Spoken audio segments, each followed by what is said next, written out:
प्रकृति पर सभी का समान रूप से अधिकार है। पृथ्वी पर जीवन का आधार है प्रदूषण मुक्त वातावरण। पर चंद कंपनियों की लापरवाही, टेक्नोलॉजी और इंफ्रास्ट्रक्चर के नाम पर प्रकृति के साथ तमाम कई तरह से छेड़छाड़ किए जाते हैं। वायु प्रदूषण फैलाए जाते हैं, नदियां सागर प्रदूषित होते हैं और हर्जाना सभी को भुगतना पड़ता है, विशेषकर गरीब लोगों को। जब प्रदूषण की चपेट में आकर कोई गरीब बीमार पड़ता है तो उसके पास इलाज के पैसे तक नहीं होते।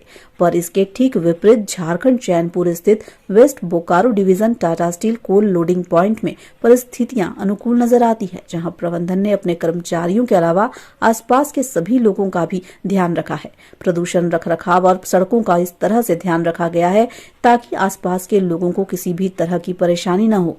दूसरी अन्य कंपनियों को भी इससे सीख लेने की आवश्यकता है। अग्रणी कंपनी टाटा स्टील, जिसे लोग टिस्को के नाम से भी जानते हैं, इसकी स्थापना जमशेदपुर के झारखंड में हुई थी 1907 में और आज ये भारत की सबसे प्रमुख कंपनी है और दुनिया की 5वीं इस्पात कंपनी है, 5वीं सबसे बड़ी इस्पात कंपनी है। टाटा समूह की स्थापना जमशेद जी टाटा ने की थी और बाद में उनके परिवार के सदस्यों ने, उनकी पीढ़ियों ने इसका विस्तार किया और उसे दृढ़ बनाया। कहना न होगा, यह एक निजी व्यावसायिक समूह है जिसका मुख्यालय मुंबई में स्थित है और शायद आपको पता होगा कि 2012 तक माननीय रतन टाटा जी इसके अध्यक्ष भी रहे और उनके कार्यकाल में टाटा स्टील और टाटा समूह के सारे संस्थानों ने अपनी ऊंचाइयों को, अपने शिखर को छुआ है और वर्तमान में माननीय रतन टाटा जी टाटा समूह के चैरिटेबल ट्रस्ट के अभी अध्यक्ष। नमस्कार, मैं मनोहर गुप्ता और आप देख रहे हैं न्यूज़ नेशन भारत। अभी मैं झारखंड के चैनपुर स्थित इस Tata Steel West Bokaro division के इस कोयला लोडिंग क्षेत्र पे हूँ, कोल लोडिंग पॉइंट पर हूँ और यहाँ आपको कुछ दिखाना चाह रहा हूँ। ये दिखाना चाह रहा हूँ कि इस कोल लोडिंग पॉइंट के आसपास के इस क्षेत्र में पॉल्यूशन और जो यहाँ का रख रखाव है जिस उच्च कोटि को दिखा रहा है, इस वीडियो के माध्यम से उन तमाम निजी इस्पात कंपनियों को दिखाना चाहता हूँ कि आप अपने क्षेत्र में, अपने आसपास के क्षेत्र में किस तरह से पर्यावरण को संरक्षित रख सकते हैं, साफ सफाई का ध्यान रख सकते हैं, अपने वर्कर्स लोगों का ध्यान रख सकते हैं। और इस वीडियो के माध्यम से हम लोग इस पूरे इलाके को दिखाएंगे और आपको दिखाएंगे कि इस टाटा स्टील के इस पॉइंट ने किस तरह से यहाँ के सभी इलाके को मेंटेन कर रखा हुआ है। आप बने रहिए हमारे साथ। अभी मैं इस बोर्ड के समीप हूँ और इस बोर्ड में देख सकते हैं आप, लिखा हुआ है धूल के इनहेलेशन से गंभीर बीमारी हो सकती है, डस्ट मास्क का प्रयोग करें, सावधान रहें। अर्थात टाटा स्टील के इस बोर्ड के माध्यम से कह रही है कि आप डस्ट मास्क का प्रयोग करें और यकीनन टाटा स्टील अपने कर्मचारियों का ख्याल रखते हुए आसपास के लोगों का भी ख्याल रखती है, क्योंकि हम लोग देख रहे हैं कि यहाँ प्रदूषण नाम मात्र के बराबर है। इसके रेल लाइन के जस्ट समीप भी आप देख सकते हैं कि प्रदूषण नाम मात्र के बराबर, रोड काफ़ी साफ सुथरा है। और इस बोर्ड के माध्यम से ये भी कहना चाहूँगा कि टाटा स्टील की तरह और सारी भी जो कंपनियां, इस्पात कंपनियां हैं, उनको भी अपने कर्मचारियों के साथ साथ अपने आसपास के क्षेत्र के प्रदूषण पर भी ध्यान रखना चाहिए, क्योंकि धूल के माध्यम से लोग कई तरह की इन्फेक्शन से पीड़ित हो सकते हैं और उनके सेहत का ख्याल लेकिन कंपनियों को, प्राइवेट टाटा स्टील की तरह ही और सारी इस्पात कंपनियों को और भी सारी कंपनियों को ख्याल रखना चाहिए। आप देख सकते हैं कि इस डिवीज़न के ठीक सामने ये रोड है और इस रोड का जिस तरह से रख रखाव रखा गया है, आप देखिए इस रोड में जरा सा भी डस्ट नहीं है। यहाँ जो कोयला लोड हो रहा है, कोयला लोडिंग पॉइंट के आसपास का पूरा रोड कितना साफ सफाई के साथ वेल मेंटेन्ड किया गया है, अच्छी तरह से रखा गया है। और यहाँ पर देखिए हरियाली भी है, गाछ वृक्ष भी है, लेकिन आपको दिखेगा कि इस पेड़ पर देखिए एक जरा सा भी डस्ट नहीं है, कुछ भी देखने को नहीं मिल रहा है। और इसकी क्या वजह है, यहाँ के लोगों से भी हम लोग बात कर जानेंगे कि किस तरह से टाटा स्टील ने यहाँ पर वेल मेंटेन्ड एनवायरनमेंट मेंटेन करके रखा हुआ है। यहाँ के लोगों से भी बात करेंगे। निर्मल भगत भाई जी। अच्छा, कहाँ रहते हैं आप? रते में रहते हैं। अच्छा, यहाँ आसपास ही रहते हैं आप? हाँ। अच्छा, आप से ये जानना चाह रहे हैं हम लोग कि टाटा स्टील का जो ये कोल लोडिंग पॉइंट क्षेत्र है, इसके आसपास माहौल कैसा, पर्यावरण कैसा है? अच्छा है। कहा जाता है कि जनरली जहाँ पर कोयला लदान क्षेत्र होता है, लोडिंग क्षेत्र होता है, वहाँ आसपास काफी प्रदूषण रहता है। हाँ, रहता लेकिन है। यहाँ पर काफी पर्यावरण काफी स्वच्छ दिखाई दे रहा है। क्या कहिएगा आप इस पर?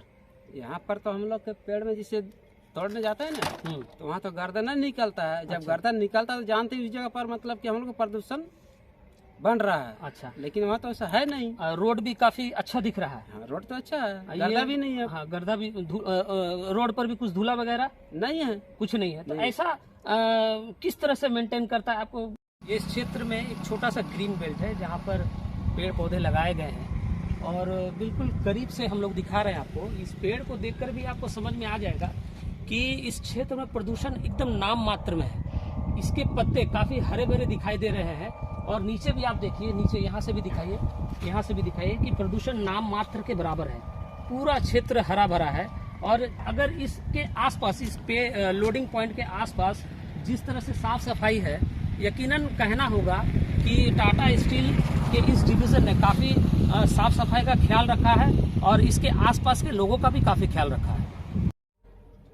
टाटा स्टील हमारे एरिया में है और हम भी यहीं पर हैं, तो ऐसा तो कोई शिकायत नहीं, कोई दिक्कत नहीं है। अच्छा, हम लोग को और ऐसी तमाम सारी कंपनियां हैं, ऐसे प्राइवेट कंपनी हाँ। जिसके वो तो आसपास बहुत काफी गंदा कर चुका प्रदूषण रहता है, उन लोगों को क्या कहिएगा? बहुत गंदा रहता है। जैसे रोंटा हो गया, हाँ, जिसे ये और हो गया ये कि टाटा बिरला हो गया, थर्मल बोकारो हो गया।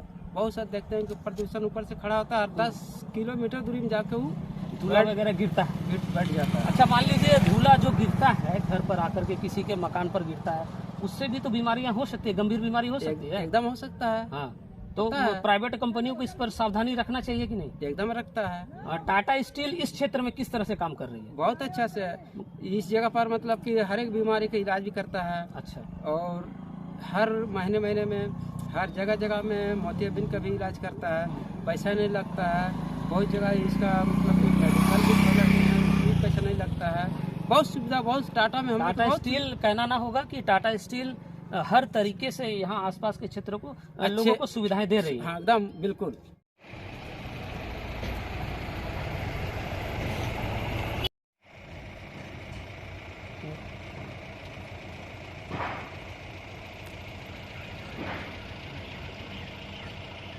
क्या नाम हुआ आपका?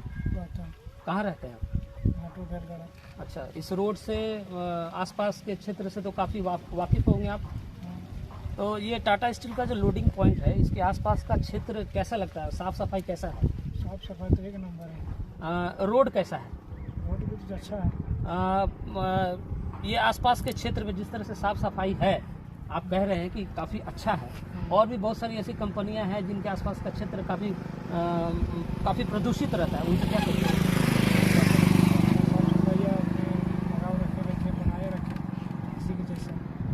प्रौद्योगिकी और उत्पादकता बढ़ाने के लिए टाटा स्टील ने लॉन्ग रोप कन्वेयर की स्थापना को यहाँ पर स्थापित किया था। मैं बात कर रहा हूँ बोकारो वेस्ट डिवीज़न की, और रोपवे तकनीक के मुकाबले ये लॉन्ग रोपवे कन्वेयर जो है काफ़ी सुरक्षित है और पर्यावरण के काफ़ी अनुकूल भी है। शायद इस क्षेत्र की, इस पूरे इलाके की साफ सफाई और स्वच्छ वातावरण के लिए ये लॉन्ग रोपवे कन्वेयर काफ़ी हद तक जिम्मेदार है। देख सकते हैं आप कि अभी कोयला जो है इस कन्वेयर बेल्ट के माध्यम से लोडिंग पॉइंट की ओर जा रही है। और ये कन्वेयर की बात मैं इसलिए कर रहा हूँ क्योंकि ये देख सकते हैं आप कि एकदम जीरो स्लिपेज है और शोर रहित भी। कहना चाहूँगा कि इसके माध्यम से भी यहाँ का आसपास का पूरा क्षेत्र प्रदूषण मुक्त रहता है। और परिवहन, सड़क परिवहन के हिसाब से अगर कहा जाए तो ये काफ़ी सस्ता भी है।